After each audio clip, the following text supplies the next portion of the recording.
Então, vamos lá, ó. Overview aqui.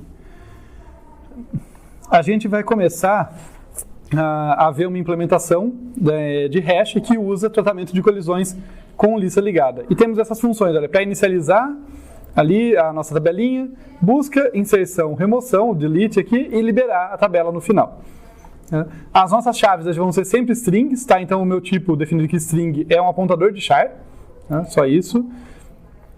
As nossas chaves são isso e o valor é um inteiro, mas o valor é só aquele campo a mais para lembrar a gente que, olha, isso aqui não é...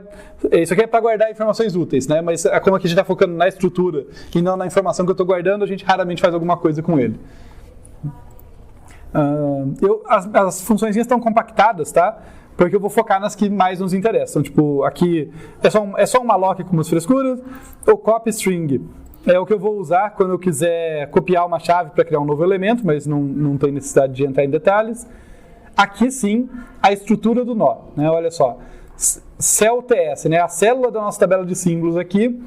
O que ela tem aqui dentro? Como que é esse struct? Ela tem chave, valor e apontador para o próximo. Nada de surpreendente, né? Aqui fica aquilo que não é um erro. Eu me recuso a dizer que é um erro. Assim, ó, uma opção didática para ficar menos poluído o código e ao mesmo tempo para deixar um exercício interessante para vocês. Olha que legal. Eu estou usando variáveis globais. É isso. Estou me defendendo previamente. Mas falando sério, o pior é que eu pensei em mudar, mas é o seguinte. Eu posso passar tudo isso como referência? Posso. Isso quer dizer que toda função vai ter um parâmetro a mais. E pior, toda vez que eu quiser acessar a minha tabela, né, que é o meu vetor em si, nunca vai ser a tabela, vai ser sempre eu vou passar uma struct, e daí vai ser um campo da struct que guarda ela e tal. Uma implementação de verdade faria isso, e é um bom exercício converter essa em uma que guarda essas informações todas aqui, que são centrais para a tabela, quer dizer, o próprio vetor, o número de chaves e o tamanho da tabela, está guardado isso num structzinho e tal. Só que isso dá um overhead no código, né? No lugar que eu ia acessar o M, vai ser tabela pointer M. Né? No lugar que eu acessar o número de chaves, vai ser tabela pointer número de chaves. Então fica um pouco menos legível, então eu prefiro não, tá? Por isso que a gente trabalha aqui por simplicidade. Dessas três aqui, essas duas são bem tranquilas, né? Olha, esse é o número de chaves que está inserido no momento, é só um controle ali de quantas foram inseridas. Esse é o tamanho da minha tabela, o tamanho do meu vetorzinho. A mais importante aqui, e não trivial, é que tem esse ponteiro de ponteiro que às vezes engana a gente. Então leiam ele assim, ó. Eu vou até pôr parênteses aqui, depois eu apago os parênteses. Isso aqui, tab, é um vetor, é um apontador, lembra que em C, vetor e apontador tem aquele intercâmbio? Tab é um vetor desse tipo aqui. E que tipo é esse aqui? Apontador de nó, é o tipo lista. Semanticamente na nossa cabeça é o tipo de uma lista. Cada posição é um ponteirinho, tá? Então não confundam isso com uma matriz. Às vezes as pessoas veem ponteiro de ponteiro e pensam, só pode ser uma matriz. Não, calma. Pode ser um vetorzinho de uma dimensão só, que aponta para uma lista, né? E na lista a gente se move com ponteiros. Tudo bem? Seguindo aqui, ó. Isso aqui é uma sequência daquelas funçõezinhas que a gente foi implementando. Essas duas estão comentadas, essas nem estão. Mas assim, tá errado, tá? Se eu quisesse usar esse código, eu tenho que comentar várias e deixar só uma delas. Finjam que vocês não viram isso. O importante é que, onde eu chamar hash, passando chave e M, ela vai ser a minha H, que na lousa estava como H. É só isso. Ela vai me dizer onde que a Alice tem que cair, onde o Charlie tem que cair, assim por diante. Tá? É essa funçãozinha que a gente viu na aula passada. Só que na aula passada eu fiz todas em pseudocódigo, que eu achei mais legal construir com vocês, mas está aqui no código, depois vocês vão ter acesso, se quiserem olhar, tá? na página do curso. Dito isso, então, ó, ST init, né? Vou inicializar aqui. Eu passo aqui o tamanho da tabela. Esse max nada mais é do que o tamanho da tabela e ele seta o meu M. Tá? Então, olha, eu vou lidar com uma tabela que vai ter esse tamanho que eu vou setar aqui ao chamar. Começa vazia, é uma tabela começando agora. Dá um malloc que tem M posições, é um vetorzinho, né? Tem M posições. Cada posição tem o quê? Um apontador de célula. Esse CELTS aqui, pointer aqui. Então, eu tenho um vetor que tem M apontadores de célula lá. E a tab recebe isso. E daí, no início, está vazia, não basta colocar o número de chaves igual a 0 para saber que está vazio, eu tenho que colocar null. Lembra quando eu fiz na lousa, eu risquei todos os apontadores, né? No início são todos vazios, e é isso que eu estou fazendo nesse for. Para o h de 0 até menor do que m, tab h recebe null. Tudo bem, gente? Essa parte é tranquila, né? Então, beleza. Então, temos a nossa tabelinha montada, sabe? Quando eu falo tabela, é por causa do nome, né? Hash table é muito comum, mas é um vetor, tá? É só que pelo contexto a gente chama de tabela, mas é um vetorzinho. Temos nosso vetor de apontadores com todos os campos iguais a null. Como que eu faço a busca? Antes da gente olhar o código com detalhes, vou até esconder ele aqui. Vamos, né? A gente tem que saber o que esperar e daí casar com o código. O que é a busca? É perguntar para a hash function, que é que eu chamo de hash, qual é a posição daquele cara, e daí eu chego lá e percorro a lista, até encontrar o elemento, ou até a chegar no fim da lista. Se chegou no fim da lista, falhou a busca. Se encontrou, devolve o valor dele. É isso. Tá? E é exatamente isso que eu vou fazer. Então, ó, stsearch, chave. Lembrando, ó, por que eu só passo a chave? Porque eu estou apelando usando tab, que é a minha tabela em si, como variável global. Eu teria que passar a tabela se eu quisesse fazer do jeito bonitinho. Tá? Mas vamos lá, então eu vou buscar na minha tab, que a gente inicializou aqui atrás, vou buscar a chave. Eu começo passando chave e m para a minha função de hash, e ela devolve h. h aqui é o índice. É 0, 1, 2, é um inteiro que guarda esse índice. E daí eu pego o início da tabela, né? Cada posição da tabela é o início de uma lista ligada, nem que seja uma lista vazia.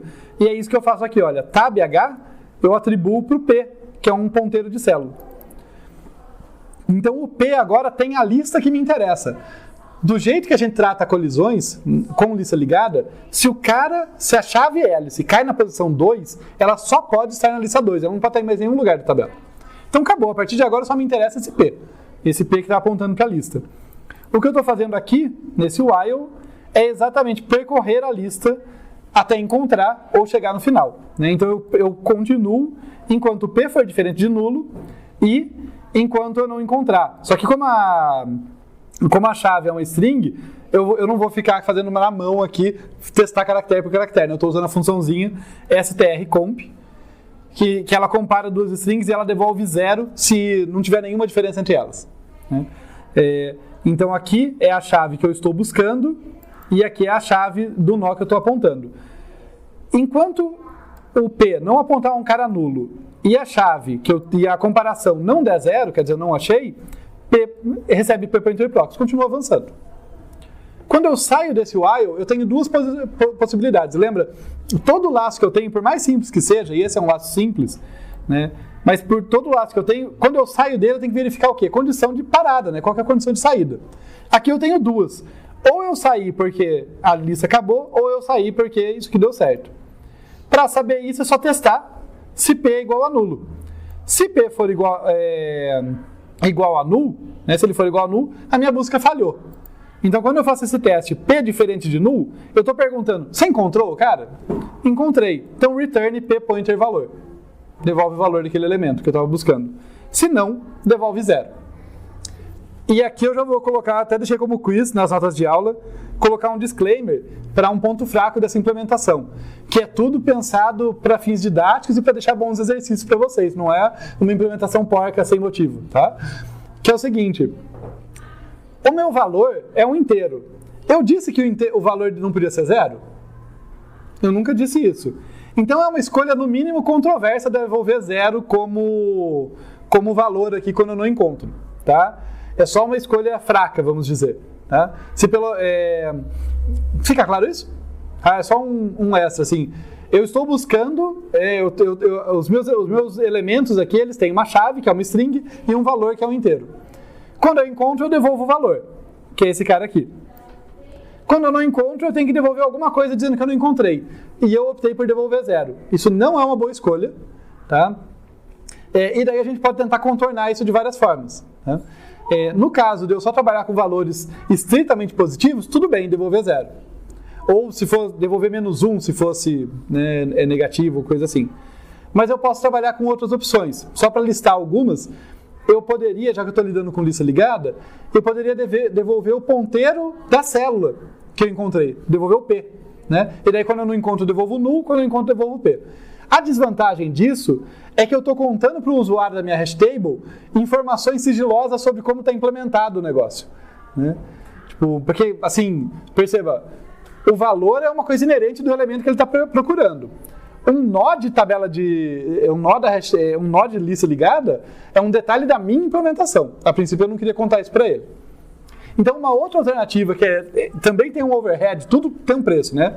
Mas que evita isso, seria eu devolver duas coisas. De repente eu devolvo 0 ou 1, indicando se eu encontrei ou não, e eu devolvo o valor com uma variável extra aqui, sabe? Passa mais uma variável aqui como por referência, um apontadorzinho, que o valor que eu estou buscando eu carrego naquela posição. Então quem chama essa função para mim, dá uma variável, o endereço de uma variável inteira e eu vou lá e coloco o valor ali. E daí o que eu devolvo não é mais o valor, é um booleano, dizendo se encontrou ou não encontrou. Quer dizer, com o conhecimento que a gente já tem, que vocês já têm, dá para contornar isso.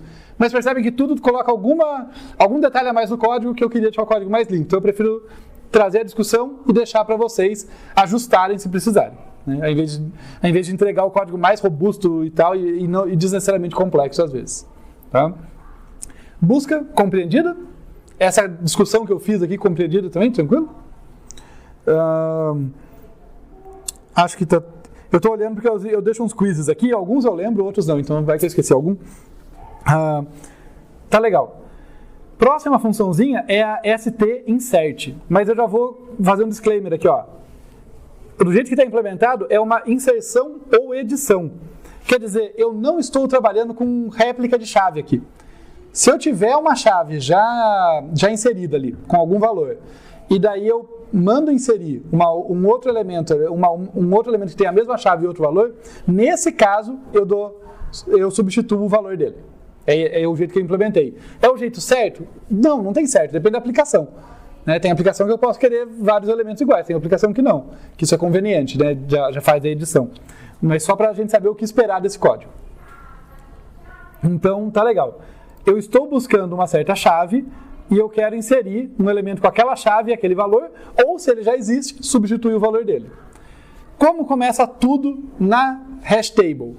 Perguntando para a função de hash onde que eu insiro. Vocês vão ver que é tedioso mesmo. O início das funções é idêntico, tá? E é o que a gente vê aqui. Ó, eu começo passando a chave, o tamanho da tabela, né, o M, para a função de hash e ela me devolve o índice H.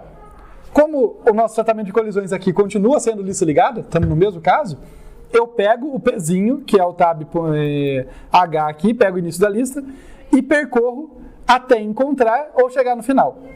Então, é o mesmo while de antes da busca, por isso que eu vou passar até mais rápido, tá? Esse while faz a mesma coisa do de antes. Ele percorre a lista até encontrar ou falhar.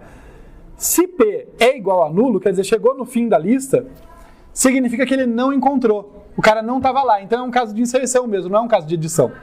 Eu procurei o cara, não achei, vou inserir. Tá? Vou inserir onde? No início da listinha que começa em tab H. É o caso de amarrar no início. Tá? Eu fiz o caso de remover no início na lousa, mas é o caso de amarrar no início esse aqui. Então olha como que eu vou fazer a inserção. Né? Se P era nulo, se o cara não estava lá. Eu dou um malloc aqui de um nó, copio a string. Deixa eu fazer um disclaimer, detalhe de código, aqui tá detalhe de C. Curiosamente, Python tem um problema parecido. Ele é tão mais prático nas coisas, mas ele tem um problema parecido. Cuidado com atribuições que envolvem vetores de modo escondido. Tá? Uma string é um vetor de caracteres, certo? Se eu só chegasse aqui e desse uma atribuição p.chave recebe chave, eu só ia falar para esse ponteiro aqui, né, o campo chave é um ponteiro de caractere, apontar para o outro lugar lá. Eu não estava criando o campo chave dele. Tá? E isso dá uma bobagem imensa, porque daí eu mexo naquela, mexo em todas que estão apontando para lá. Tá? Isso dá muito errado. Tá? E curiosamente Python tem o mesmo problema, tá? Cuidado quando vocês forem copiar listas ou vetores ou coisas assim. Eu não vou entrar em detalhes porque não é a linguagem que a gente está usando aqui, mas você tem que fazer uma gambiarra para falar para ele, ó, copia, não é só para fazer atribuição de ponteiro, tá? É um tipo de erro comum de acontecer, tomem cuidado com isso, tá? Isso é uma coisa até um bom motivo para a gente ensinar ponteiros para vocês mesmo quando depois, ao longo da vida profissional, às vezes vocês vão trabalhar com linguagem que não usa explicitamente ponteiro. Porque o ponteiro nada mais é do que um endereçador de memória. E o computador funciona do mesmo jeito, não interessa a linguagem que você está usando. Então você vai continuar endereçando memória. E às vezes tem erro que acontece e você só entende, só percebe e corrige se você lembra, esse cara é um ponteiro disfarçado. E ao invés de copiar o objeto, na verdade eu estou só passando dois caras apontar para a mesma área de memória. Daí eu mudo ela, os dois são mudados. Né? Então, em Java ele esconde ponteiros, mas os ponteiros estão lá, tomem cuidado. Em Python isso acontece, em diversas linguagens que não usam, igual C e C++, que usa ponteiro explícito, os ponteiros estão lá, você tem que lembrar deles. Senão alguns errinhos passam e podem dar problemas depois no código.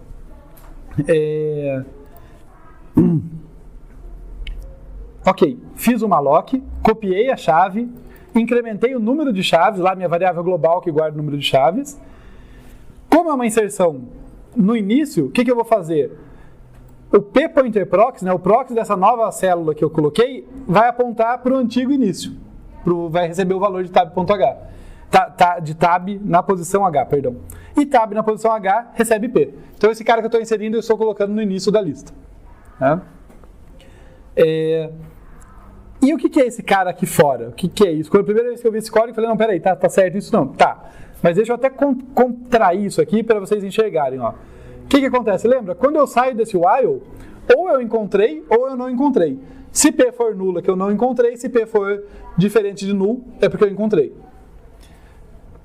De qualquer forma, vejam que interessante o jeito que o código foi implementado, o P vai estar apontando nesse momento aqui, ó, no começo dessa linha, o P vai estar apontando para a célula que eu quero mexer, na qual eu quero mexer. Por quê? Porque se eu não encontrei ela, se eu não encontrei ela, eu fiz essa inserção aqui, né? Eu coloquei, olha, P recebeu uma malloc safe, quer dizer, o P está apontando para a nova célula. E daí eu vou receber vou atribuir p-pointer valor e recebe o valor. Estou colocando no lugar certo. Mas, se eu sair desse while com p diferente de null, quer dizer que eu parei a busca porque eu já encontrei uma célula que tinha aquela chave. Daí eu só mudo o valor dela. Esse if não vai ser executado, né? Se eu encontrei. E daí eu só faço a edição. Então por isso que está mesclada inserção de um novo elemento ou edição aqui. Tudo bem? Alguma dúvida, gente? Professor, a função hash que você usou lá no começo é a função de espalhamento, né? É a função de espalhamento. Essa aqui é a função de espalhamento. Qual que é a eficiência de tempo dela? Do jeito que eu implementei, está proporcional ao tamanho da chave. O tamanho da chave? Não tem, a princípio não tem nada a ver com o número de elementos da tabela. Ela porque lembra na aula passada, até posso voltar muito brevemente, porque senão eu me enrosco aqui, mas ela vai percorrer todos os caracteres da chave, a minha chave é uma string, né? E isso é necessário do jeito que eu implementei, por quê? Porque eu quero que todo caractere seja relevante. Então eu tenho que olhar para todos eles. Dá para contornar isso com operações em bits. Mas confesso que eu nunca fui mais fundo, mas dá para você fazer todas as partes da chave serem relevantes sem fazer um for explícito ali. Ainda vai ter um custo proporcional ao tamanho da chave, seria impossível, né? Se eu quero que todo bit da chave seja relevante, não tem como não ter um custo proporcional a ela, mas pode ter um custo menor. Posso reduzir a constante disso. Mas eu nunca cheguei nesse nível de hash table, eu paro aqui. Né? Eu faço alto nível mesmo, só para a gente ter uma ideia de como fazer uma não trivial. Mas isso é interessante, é um custo proporcional à chave, não proporcional ao número de elementos. E isso está alinhado com aquilo que eu quero, que é uma função que ela tenha custo constante em relação ao número de elementos da tabela. Não estou falando que ela tem custo 1, né? Eu não estou falando que ela vai ter um custinho lá para resolver a hash function e tal. Mas esse custo não deve crescer quando a minha tabela cresce. Essa que é a ideia. ST-search, ST-insert. Tá legal. Tudo bem com a inserção, então? Nada mais é do que uma busca, né? Faz a busca como de costume, seguida de inserir. Né? Se o cara não está lá, faz a inserção. Algumas observações bem por cima, assim. Notem que se eu não me importasse com repetição, eu podia nem fazer busca, né? Eu já ia direto e inserir no início da lista. Se tinha um outro elemento lá com a mesma chave, problema dele. Né? Mas não é o que eu estou fazendo aqui. Aqui eu não permito dois elementos com a mesma chave. Então por isso que eu tive que buscar.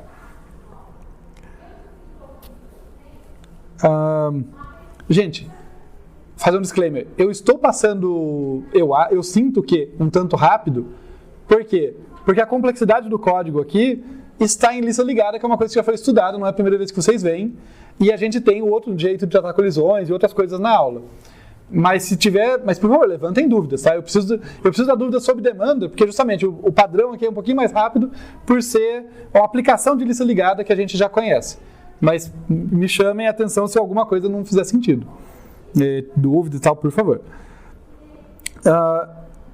Para deixar 2 quizzes aqui para vocês, tá? Um deles, como separar inserção da edição. Tá? É um exercício simples, não trivial, mas um exercício simples, mas bem legal. Aquela coisa de assim, brincar com o código, você entende melhor, né? Então, olha, eu apresentei para vocês uma inserção misturada com edição. Vocês podem pegar esse código e falar, tá bom, agora eu vou fazer a minha versão, que tem uma função só para inserção, e que o cara já está lá, vocês nem precisam lidar com réplica. Vocês só podem falar, inserção falhou, o cara já existia. Tudo bem, pode ser essa a solução, mas uma função que só faz inserção e avisa, não deu para inserir porque o cara já estava, e outra que só faz edição e avisa, olha, não deu para editar porque o cara não estava. Tá? Então é um exercício simples, vocês vão fazer 2 funções que vão ser parecidas com essa, mas tem que mudar coisinhas. E uma outra mudança, que é menos relevante, eu confesso, que é o seguinte: eu poderia fazer a minha inserção aqui, supondo que a lista é mantida ordenada. Né? E daí, então, ao invés de ter que ir até o final, a gente viu algo assim na skip list, né? Que também é uma generalização de lista ligada, né? De outro jeito. Eu vou percorrendo a lista, se eu encontro alguém maior do que eu já sei que falhou, não preciso ir até o final. Por que eu não falo que isso não é tão eficiente, assim, tão relevante? Porque se eu fizer todo o resto correto, essas listas são muito curtas. Então nem vale esse esforço de, né, não é uma lista enorme que eu estou mantendo ordenada. É uma lista que deve ter 1, 2 elementos no máximo, assim. Então isso não se paga muito, tá? Então numa implementação para valer eu nem acho que é uma coisa relevante. Mas é um bom exercício também, né? Pode ter uma lista não ordenada, daí eu mudo a inserção para manter a lista ordenada. E uma vez que eu faço isso eu posso mudar a busca, que a minha busca não supõe isso, percebe? A minha busca ela vai até o final. Ela não fala, esse cara está maior, então eu já não preciso continuar. Né? Ela não supõe isso. Se eu modificar a inserção, a minha busca pode levar isso em conta. Mas é exercícios, né? Quizzes. Não quer dizer que tudo tem uma aplicação ali. Algumas coisas tem.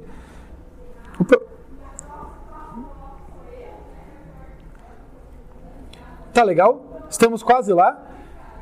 Remoção. Tá?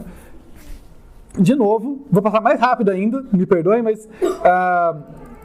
resolve a função de hash, pega o índice em que a chave que eu quero que seja removida, né? A chave do elemento que eu quero que seja removido está, pega o P, que aponta para aquela lista, né? Que é o P recebe o tab H, né? Aponta para aquela lista, e agora, como de costume, a remoção sempre tem umas nuances, vamos ver as nuances dela. Primeiro, a lista pode estar vazia, se estiver vazia, só dá um return, né? Tipo, não fez nada. É uma função void, então eu estou realmente só finalizando a função. Falei, opa, isso vazia não dá para remover. Eu podia fazer ela devolver um booleano me avisando, removeu, não removeu, mas não fiz. Tá? Se a lista não está vazia, quer dizer que ela tem pelo menos um elemento. Como a remoção do início, aquilo que eu comentei na lousa com vocês, né? A remoção do início de uma lista ligada é diferente da remoção depois, eu vou testar, nesse caso aqui, olha, se o primeiro elemento, P pointer chave, né? Eu já sei que o P não é vazio, porque passou desse ponto aqui do código. Então, se P pointer chave, quando comparado a strcomp com a chave dá 0, opa, eles são iguais, né? A diferença entre as chaves deu 0, então eles são iguais, eu vou fazer a remoção do início. Remoção do início é aquele negócio, olha, a tab H recebe P pointer prox, né? Eu pulo o primeiro elemento, e daí eu dou free no P. Só que com um cuidado aqui, como a minha string é um vetor de caracteres, que também deve ser alocado indiretamente, eu dou free primeiro na chave e depois no P. Tá? Isso é um detalhezinho ali. Fica claro para vocês por que eu tenho que dar free na chave? Toda vez que eu dou malloc num vetor, eu tenho que dar free depois. Né? E eu tô dando malloc num vetor toda hora que eu faço um copy string. Esse copy string ele tem um malloc lá dentro escondido. Tá? Ele pega a chave que eu quero copiar, ele cria um outro vetor, copia ela, e daí manda P pointer chave receber o endereço desse novo vetor. Então tem um malloc escondido, por isso aqui eu tenho que dar um free explícito, né? E depois libero o P aqui e beleza, diminui o número de chaves e tal. Isso foi remoção do início, né? Eu coloquei aqui na cabeça, mas tá errado. Acho que fica melhor assim, ó, do começo, né? Do início, do começo da lista. E a outra opção não está no começo. Agora eu vou percorrer a lista até encontrar esse elemento. Se eu não encontrar, paciência, mas se eu encontrar, eu removo. É isso que eu faço nesse while. Ó. Enquanto p.pointerprox não for nulo e a chave do próximo elemento, né? Olha, quem está comparando aqui dentro é p.pointerprox, pointer-chave. Eu coloquei os parênteses para garantir que o pointer-chave pega do cara certo, tá? Então, primeiro eu vou para o p.pointerprox, chave, e comparo com esse strcomp. Enquanto for diferente de 0, né? Ou seja, enquanto eu não cheguei no final da lista ou não encontrei o elemento, continuo avançando. Com aquele detalhe que eu falei para vocês, né? Olha, a diferença, eu quero chamar o contraste disso aqui. Aqui na inserção e na busca também, quando eu queria percorrer a lista, era o P que eu comparava e era o p.pointer-chave que eu comparava. Aqui na remoção eu estou comparando p.pointerprox com null e p.pointerprox pointer-chave que eu estou comparando. Por quê? Porque no momento que eu encontrar o cara, supondo esse cenário em que eu encontro, eu tenho que ter um apontador da célula anterior a ele, senão eu não consigo desamarrá-lo. Então por isso que eu vou com esse look ahead. Tá? E daí eu venho aqui, olha, então se p.pointerprox não é nulo, quer dizer que eu saí não por essa condição, mas por essa. Quer dizer que eu encontrei o cara que eu queria remover. Daí eu removo ele, né? Eu falo, olha, aux recebe p.pointerprox, p.pointerprox pula o cara, né? Recebe o aux, pointerprox, dá free no aux aqui, né? Libera a chave e depois o aux. E boa. Beleza? Acho que até aqui tá tudo certo, então, gente. Eu já falei para vocês, né, sobre o quiz /desafio que fica para fazer uma versão que não usa variáveis globais. Eu vou só comentar dessa st-free aqui, mas nela eu não vou passar com detalhes, eu vou deixar ela para vocês olharem. Então realmente essa eu não vou passar com detalhes no código, eu só vou comentar o seguinte. Eu estou trabalhando com um vetor de listas ligadas. Então, para remover corretamente, eu tenho que primeiro percorrer uma lista, cada lista ligada, tirando todos os nós, para depois liberar o vetor. Fazendo a ordem contrária da bobagem. Tá? Por isso que eu tenho esse for aqui que passa por todos os índices do vetor, ó, ele vai de 0 até menor do que m, e ele vai percorrendo a lista ligada, dando free, conforme ele percorre. Tá? Mas aí vocês olham os detalhes aqui. Eu sempre chamo a atenção disso porque a ordem que a gente libera coisas que a gente alocou tem que ser de dentro para fora. É o oposto da ordem que a gente aloca. Então é bom olhar essa funçãozinha, porque às vezes quando a gente vai fazer a gente não se atenta a isso e dá bobagem. Pode perguntar. Uma dúvida, porque eu estava fazendo um trabalho e eu estava pensando nisso. Se eu for alocar um ponteiro de ponteiro, para alocar o espaço de memória, a situação era um ponteiro de strings em C. Então, para alocar o espaço de memória, eu preciso alocar o espaço de cada string separado ou eu posso alocar um espaço total? Calma, o que você quer dizer com espaço? Quantas strings você queria alocar? Não era definido. Eu posso, dar um malloc no ponteiro de ponteiro, ou eu preciso fazer isso com um for e alocar cada string? Eu teria que olhar o código para ter certeza, porque está meio vago na minha cabeça o que você quis dizer, mas pelo que você falou, seria parecido com o que a gente viu aqui da tabela. Eu alocaria um vetor de ponteiros para chars, ou seja, um vetor de strings, e daí para cada posição desse vetor eu crio nova string. E daí o tamanho desse vetor vai depender de você ter pelo menos um upper bound, um limitante superior para o número de strings que você vai precisar. Se você não tiver esse upper bound de jeito nenhum, você pode fazer uma lista que de cada elemento da lista sai uma string, porque daí é variável, né? Também dá para fazer. Mas em geral eu acho que você consegue dar um chute lá do tamanho do vetor, mas eu faria isso. Eu acho que primeiro é o oposto disso. Eu falei, ó, na hora de liberar você vai de dentro para fora, na hora de alocar você vai de fora para dentro. Então você pega o nível mais de externo, eu vou precisar de um monte de string. Então você tem que amarrar elas em algum lugar. Um vetor de strings é um lugar a gente amarrar isso. E daí para cada posição do vetor você aloca um vetor que vai ser a sua string em si, vai ser cada uma das strings. Dá para fazer uma matriz também se as suas strings tiverem tamanho fixo. Tá? Então dá para fazer isso também. Daí você pode colocar um blocão e tratar como uma matriz, mas daí vai de você conseguir tratar isso sem causar confusão. Pode perguntar.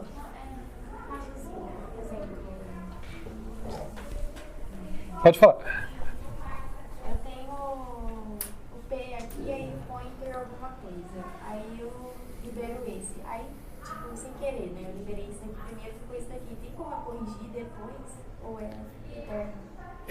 É assim... É isso aí falar de corrigir nesse caso, porque tipo, como é o seu código, a correção é você desfazer isso, não liberar antes. Mas, pegando o espírito da sua pergunta, assim, quando você faz essa bobagem e liberou errado, não quer dizer que aquela área de memória foi corrompida imediatamente. Então, se você ainda tem um ponteiro, lembre que um ponteiro é um endereço, tá, gente? Fala ponteiro que facilita desenhar e tal, né, imaginar. Mas é um endereço. Você ainda tem um endereço que está aquele negócio. Nada te impede de ir lá e ler aquilo lá e falar, opa, era esse o valor que estava aqui. Isso seria um jeito de corrigir, né, em tempo de execução ali o negócio. Mas assim, você pode chegar lá e ele já foi corrompido, porque aquela área de memória não estava protegida mais e outro processo, ou o seu próprio processo com uma outra instrução, alguma coisa, foi lá e colocou outra coisa em cima. Então, eu já fiz esse tipo de teste, eu não lembro se com vocês, mas eu lembro de ter feito esse tipo de teste, assim, libera na ordem errada e manda imprimir depois. E se é pequenininho, quer dizer, eu não estou usando muita memória do computador, muitas vezes passa. Se eu começo a crescer o tamanho do vetor, alguma coisa assim, o tamanho da estrutura na qual eu fiz a bobagem, é mais fácil corromper. Porque memória maior, né, tem mais chance de alguma coisa escrita lá corromper. Então, a princípio está lá ainda, mas não é garantido que vai estar. Não tem uma função também que faz uma varredura na área de código da memória alocada? Assim, certamente existe. Eu estou muito desatualizado com isso. Porque, assim, existem linguagens que têm coleta de lixo. Então, elas já têm integrado algo como isso, até mais sofisticado, né? Porque ela mantém tudo em ordem e verifica se uma área de memória está sendo apontada para alguém e tal. Mas falando em C, há muito tempo atrás eu acho que tinha um negócio, era Valgrind ou alguma coisa assim. Era um programinha que meio que monitorava se o seu programa estava se comportando direitinho. Se tinha líquido de memória, começava a estourar o tanto de memória. Porque, tipo, sei lá, tem um fork, você aloca a memória e esquece de desalocar. Então, cada vez que entra nele, você está usando mais e mais e mais memória, e ele mostrava isso, ele monitorava. Então, tem como monitorar pelo sistema operacional e tal. Para ajudar no diagnóstico até, né? Porque às vezes você tem a melhor intenção, você quer fazer tudo direitinho, alocar, desalocar certinho, mas você esquece, né? Como normal. Então, tem umas ferramentas assim que podem ajudar, assim.